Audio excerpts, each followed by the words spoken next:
Happy weekend, everybody. Welcome to NoDQ&A video here on NoDQ.com. I am the owner of NoDQ Aaron Rift, and I want to remind you guys to check out the live pay-per-view coverage of TNA Turning Point this weekend. It starts Sunday at 8 p.m. Eastern, 5 p.m. Pacific. Check that out, and got a lot of interesting questions today, so let's get right down into it. Hey, Aaron, what was your opinion on WrestleMania 2000? Did you think the main event should have been Rock versus Triple H instead of the four-way? And do you think not having Austin, Undertaker, and Shawn Michaels hurt the pay-per-view? Well, I do feel that the lack of Austin, Undertaker, and Michaels did hurt that pay-per-view to some extent. In my opinion, that was one of the weaker WrestleManias with a few exceptions, like one of them being the tag team ladder match and the triple threat with Angle, Jericho, and Benoit.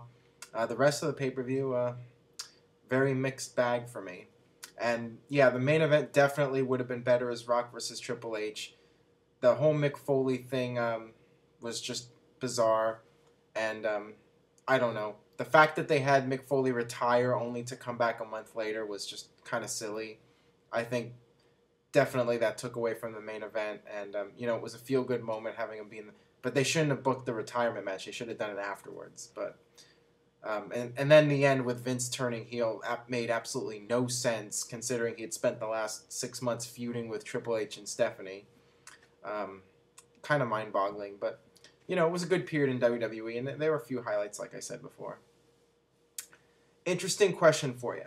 Do you think that in WWF, if WWF were not forced to change their name back in 2002 to WWE, would they have changed it eventually, or would they have kept it as WWF?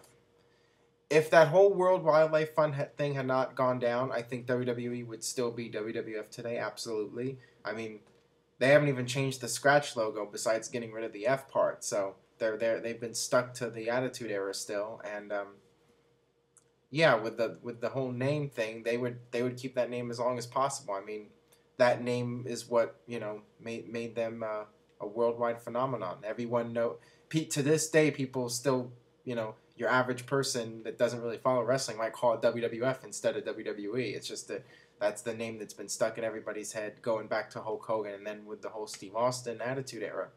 So I'm sure WWE would have wanted to keep that name for sure.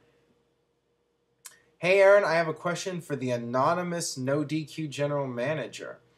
Do you feel screwed by WWE for forgetting about you? Okay, well, what I've done here is, let me set this up here. I have the No DQ general manager on the line to provide this answer for you. So, whenever the No DQ general manager is ready, he can give his response. Now see, here's the thing. I thought I would love the job, but Vince McMahon became too much of a headache to deal with. Fuck Vince McMahon. Fuck Johnny Ace. Fuck Kevin Dunn. Fuck Brian Gerwitz and his ass. I am glad to have the creative freedom working for the #1 wrestling website in the world, NoDQ.com. Thank you for the question. All right, there you have it. That's the answer from the anonymous No DQ GM, formerly the Raw GM. All right, let's see what else we have here. What are the best and worst WrestleManias in your opinion? I think I've said this before. My all-time favorite WrestleMania would either have to be WrestleMania 3 because of Ricky Steamboat and Randy Savage and Hulk Hogan versus Andre the Giant, and just the whole atmosphere of 93,000 and breaking the indoor attendance record, and just historically that's the most memorable WrestleMania because it set all the records. And I'd also have to say WrestleMania 17 with the exception of the ending with Steve Austin turning heel, as I've mentioned before. And WrestleMania 19, just top to bottom, I think my all-time favorite WrestleMania card, and a card that I really felt had something for everybody. If you like the two big sports entertainment characters, good versus evil, like you had Hulk Hogan versus Vince McMahon. If you wanted, the two top Attitude Era stars, and just a crazy brawl and intense, fight, you had Steve Austin versus The Rock. And if you wanted a great technical match, you had Brock Lesnar versus Kurt Angle.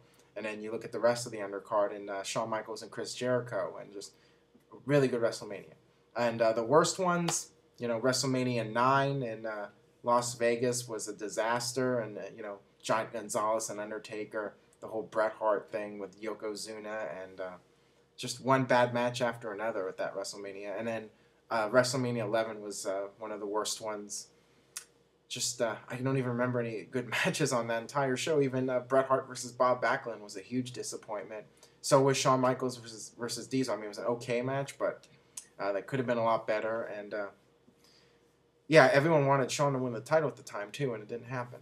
And then, of course, Bam Bam and LT was as good as you could ask for, considering LT's limitations. But yeah, really disappointing WrestleMania. And WrestleMania 13, if you take out Bret Hart versus Steve Austin, which was, in my opinion, the best WrestleMania match of all time and my personal favorite match, then that pay-per-view was a disaster as well. But I can't give WrestleMania 13 a thumbs down because of the Bret Hart versus Steve Austin match. Out of every WrestleMania, what was the best main event to you? Okay, this just goes back to before. He says here, I thought it was The Rock versus Stone Cold from WrestleMania 17. What do you think? Well, yeah, just what I said a few minutes ago. I really liked the Rock versus Steve Austin match at WrestleMania 17, but I was not a fan of the Steve Austin heel turn. I thought it was the wrong move to make by WWE, and it really ended the show on a real downside, considering it was probably the best WrestleMania of all time up to that point. But yeah, my favorite match, no doubt, Steve Austin versus Bret Hart, the I Quit match at WrestleMania 13. You know, the best double turn they've ever done. You know, turning one guy from a heel to a babyface and one guy from a babyface to a heel. It was a tremendous story, and you know, one of the classic visuals in WWE history with Steve Austin, all the blood coming down his face, being in the sharpshooter and passing out from the pain.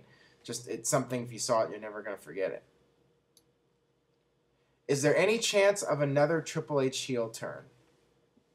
Well, I think it's overdue. I thought it was going to happen this summer, and perhaps WWE was considering doing something like that. And it really seemed to be the direction that they were going to go, and that's what made sense, considering that CM Punk was the babyface, and you know, it seemed like there was this conspiracy, and you know, WWE really dropped the ball on that. And yeah, I mean, Triple H has been a babyface now for 4 or 5 years, and it's gotten stale. I think he would really benefit from a heel turn, and he plays the role so well. But it could just be a matter of him not wanting to, you know, be an active performer again, and you know, being a heel means that he would be in there more often and be a bigger part of the show. So maybe in that case, he is better off staying as a babyface. Hey, Aaron, do you think that WWE will ever face another threat like they did with WCW in the Monday Night Wars? Does TNA have any superstars that can take over anything, like making the show go to becoming something like Stone Cold with the fame? Well, right now, you know, TNA had their opportunity. They got on Monday nights. It didn't work out.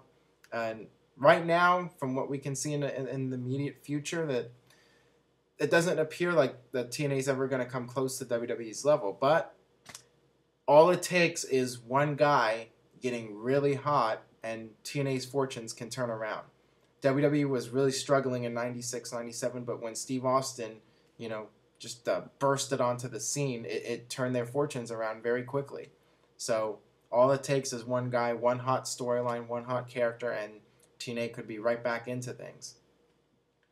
All right, that does it for today's edition of No DQ&A video. Thank you very much for watching and supporting the show. I really do appreciate it.